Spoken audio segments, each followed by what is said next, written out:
नमस्ते, मैं हूँ रेखा सिंह। हमारे यूट्यूब चैनल पर आप सभी का बहुत बहुत स्वागत है।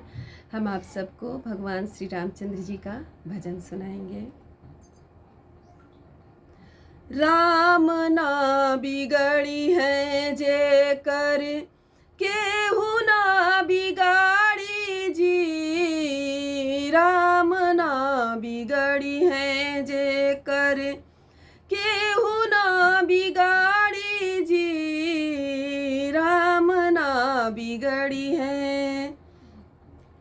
बीच सभा में द्रौपदी पुकारली। बीच सभा में द्रौपदी पुकारली। खाई चत चीर दुशासन गैले हारी जी।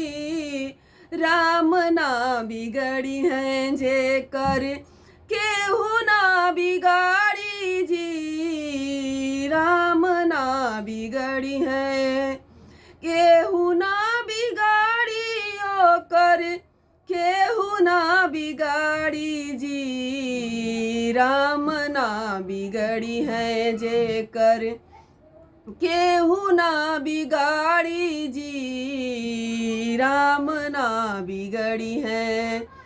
विप्र सुदामा जी पे फेरले नजरिया।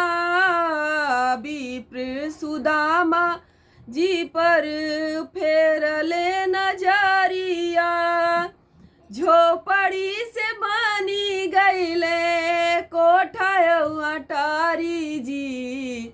राम ना बिगड़ी है जे कर केहू ना बिगाड़ी जी। राम ना बिगड़ी है केहू ना बिगाड़ी ओ कर केहू का बिगाड़ी जी। राम ना बिगड़ी है जे कर केहू ना बिगाड़ी जी। राम ना बिगड़ी है।